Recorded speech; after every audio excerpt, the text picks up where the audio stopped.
दोस्तों नाइजीरिया और भारत काफी चर्चे में है। नाइजीरिया अफ्रीका का एक छोटा सा कंट्री है। इसकी एरिया भारत के राजस्थान के बराबर होगी, लेकिन जियोपॉलिटिकल दृष्टिकोण से ये हमारे लिए काफी इंपॉर्टेंट है। अफ्रीकन कॉन्टिनेंट में नाइजीरिया भारत का दूसरा लार्जेस्ट ट्रेड पार्टनर है। नाइजीरिया के द्वारा इंडिया को इन्वाइट किया गया है नाइजीरियन इकोनॉमिक में इन्वेस्ट करने के लिए, क्योंकि नाइजीरिया में चाइना से आने वाली इन्वेस्टमेंट काफी कम हो चुकी है। नाइजीरिया और भारत के बीच में एक बड़ा ट्रेड डील हुआ है और यहाँ पर सबसे अच्छी बात यह देखने को मिली है कि इस डील में जो भी पेमेंट का लेन देन किया जाएगा वो लोकल करेंसी में किया जाएगा, यानी कि अब एक और देश इंडियन रुपये में पेमेंट लेने के लिए तैयार है। तो चलिए जानते हैं कि ये डील कितना बड़ा डील है, आखिर हम लोग कितना रुपया इन्वेस्ट करने वाले हैं नाइजीरिया में, इससे भारत को क्या फायदा होगा। चलिए सब कुछ समझते हैं आसान भाषा में।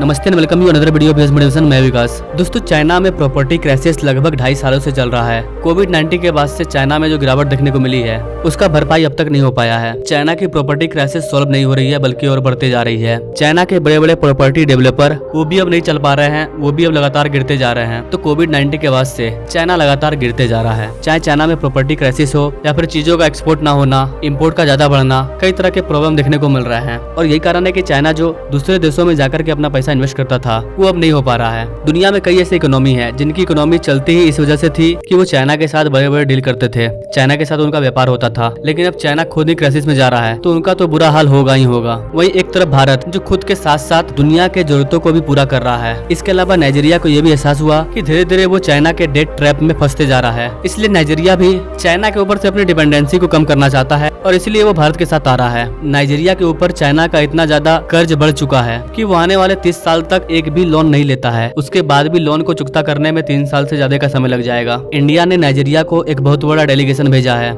इस पूरे के पूरे मीटिंग में सबसे अच्छी बात यह थी कि इस मीटिंग के दौरान 2 बड़ी चीजें देखने को मिली। पहला यह कि इस मीटिंग के दौरान कहा गया कि हम दोनों में जो भी व्यापार होगा उसको लोकल करेंसी में किया जाएगा, ना कि किसी थर्ड पार्टी करेंसी से। नाइजीरिया और भारत का जो व्यापार है वो ऑलमोस्ट $12 बिलियन के आसपास है और आने वाले 25-26 में इसका और ज्यादा विस्तार होगा। इसके अलावा हम लोग नाइजीरिया में अच्छा खासा पैसा भी इन्वेस्ट करने वाले हैं। तो नाइजीरिया और भारत के बीच में अगर एग्रीमेंट होता है तो इससे दोनों कंट्री को फायदा होने वाला है। नाइजीरिया को अच्छा खासा इन्वेस्टमेंट मिल जाएगा। इसके अलावा गाइस नाइजीरिया में कई सारे ऑयल के रिजर्व भी पाए गए हैं और नाइजीरिया और भारत का जो रिलेशनशिप है वो भी अच्छा होते जा रहा है। तो हो सकता है कि आने वाले टाइम में नाइजीरिया के अंदर जो ऑयल रिजर्व पाए गए हैं उसका फायदा भी भारत को होगा। तो देखा जाए तो भारत को भी फायदा हो रहा है और नाइजीरिया को भी फायदा हो रहा है। हम नाइजीरिया से इंडियन करेंसी में ट्रेड करेंगे, हमारा पैसा नाइजीरिया में इन्वेस्ट होगा, उसमें भी हमें प्रॉफिट होगा।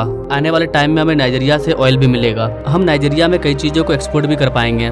G20 समिट के दौरान भारत ने ये अनाउंसमेंट किया था कि हम लोग नाइजीरिया में $14 बिलियन का इन्वेस्टमेंट करेंगे और ये चीज नाइजीरिया के लिए एक बहुत बड़ी बात है। और नाइजीरिया में धीरे धीरे ही सही इस तरह से पैर पसारते पसारते हम लोग चाइना का काउंटर कर देंगे।